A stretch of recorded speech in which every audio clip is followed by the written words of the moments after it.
आपले सांडगे मस्त वाळले. 2 दिवस उन्हात वाळवले, कडक उन्हात. आवाज येतोय. नमस्कार, मी संगीता. माझ्या यूट्यूब चॅनलमध्ये तुमचं सर्वांचं मनपूर्वक स्वागत करते. आज आपण पाहणार आहोत मिक्स डाळीचे सांडगे. सांडगे बनवण्यासाठी मी 1/2 किलो मटकीची डाळ आणि 1/2 किलो मूग डाळ घेतलेली आहे. तर त्या डाळी मी थोड्याशा कपड्याने, कॉटनच्या कपड्याने पुसून घेणार आहे, कारण डाळीला पावडर असते चोळलेली. आपण भाजी बनवताना धुवून घेतो, ते डाळी खराब होऊ नये म्हणून पॅकिंगच्या पाकिटातल्या डाळीला नेहमी ते पावडर वगैरे असते, आपण अशी पुसून घ्यायची कपड्याने.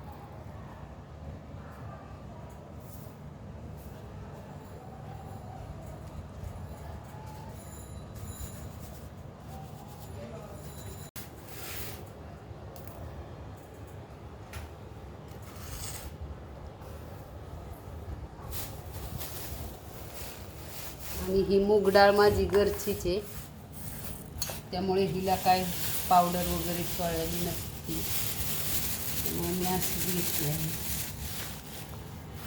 ही घरच्या शेतातली मूग डाळ आहे आणि ही मटकीची डाळ. दोन्ही 1/2 किलो, अर्धा किलो आहे दोन्ही मिळून. आता मी ही मिक्सरला जाडसर रवाळ वाटून घेणार आहे. आणि अर्धा किलो डाळीमध्ये मूग डाळ 1/2 किलो, मटकीची डाळ 1/2 किलो, ती अर्धा किलो दोन्ही मिळून, आणि ही अर्धी वाटी चणा डाळ घेतली आहे आपण. ही पण त्याच्यातच मिक्स करणार आहे मी.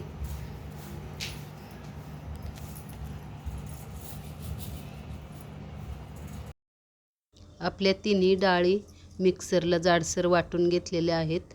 आपल्याला जास्त बारीक करायचं नाही, जाडसरच रव्याप्रमाणे वाटून घ्यायचं आहे. 250 ग्रॅम मूग डाळ, 250 ग्रॅम मटकीची डाळ आणि 150 ग्रॅम चणा डाळसाठी आपण पुढचं साहित्य बघूया. त्यासाठी मी इथे हे 20 ग्रॅम काश्मीरी तिखट घालणार आहे आणि 2 चमचे हळद घालणार आहे. काश्मीरी तिखट नसल्यामुळे मी हे तिखट मिरची घेतलेली आहे, थोडीशी मिक्सरला लावणार. आणि जिरं, चवीपुरतं मीठ, मिरची बारीक होण्यासाठी मी जाडं मीठ घेतलेलं आहे आज. आणि लसूण आपल्याला थोडासा जास्तच घ्यायचा असतो सांडग्यासाठी, छान वास येतो. आणि थोडीशी कोथिंबीर कापून घालणार आहे पीठ मळताना. मीठ, जिरं आणि मिरची घेतलेली आहे याच्यामध्ये वाटून, आणि आता मी त्यातच लसूण बारीक करणार आहे. ही आपली पेस्ट तयार झालेली आहे. तर आपण घालूया छोटा 1 चमचा हळद, हिंग अर्धा छोटा चमचा, लाल काश्मीरी मिरची, 20 ग्रॅम मिरची पावडर आहे.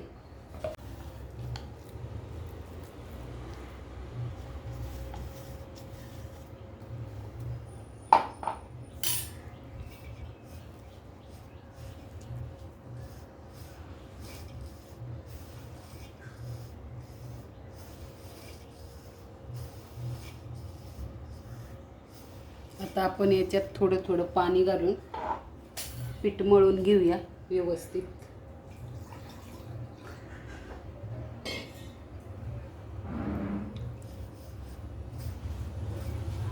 कोथिंबीर घालूया थोडीशी.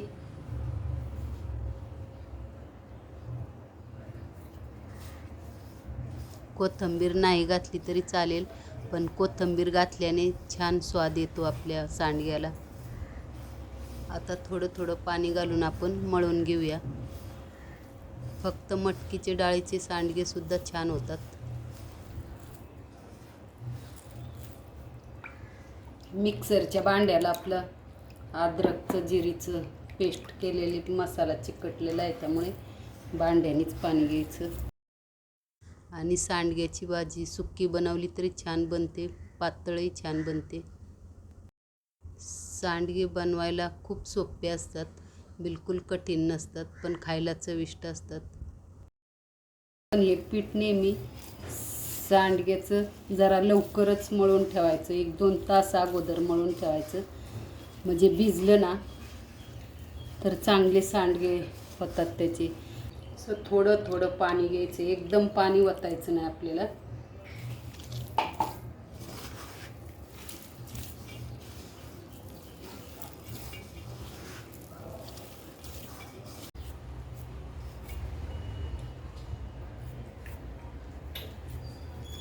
बघू शकता असा गोळा झालेला आहे आपला तयार. या पद्धतीचं असं मळून ठेवायचं. आता आपण याला 2 तास असं झाकून ठेवूया. कपडा, ओला कपडा टाकूया याच्यावरती. वल्ला रुमाल करून मी टाकलेला आहे, कॉटनचा कपडा. तर 2 तास याला साईडला ठेवून देऊया भिजायला. आपलं पीठ मळून 2 तास झालेलं आहेत, तरी आपण बघू शकतो भिजलेलं आहे. आपण थोडंसं त्याला परत असं चोळून जरासं मळून घेऊया.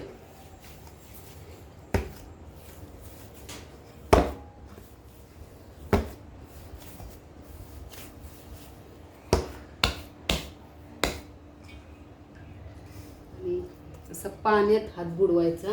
हे बघा, असं पाणी घ्यायचं साईडला आणि हात बुडवायचा असा. हे असं करायचं.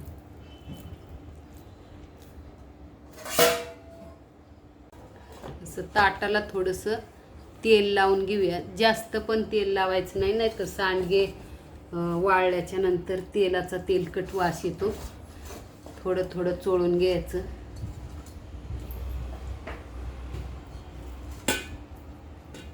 आणि पाण्यात हात बुडून आपण हे सांडगे असे तोडायला सुरुवात करूया. आता हे बघा, असं करायचं.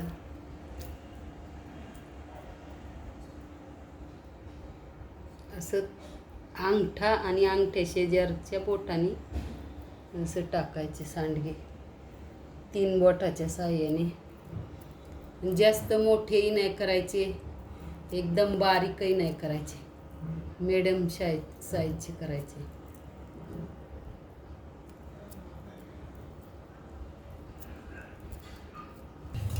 आणि आपल्याला लागेल तसं थोडं थोडं घ्यायचं. आपण असा पाण्यात हात बुडवायचा, पहिला असा बुडवायचा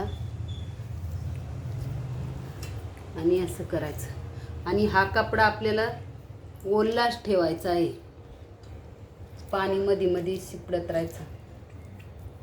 असं पाण्याचं हात घ्यायचा आणि तोडायचे. आणि सांडगे गोल करायचे नाहीत, असे कोणे कोणे दिसले पाहिजेत सांडग्याला.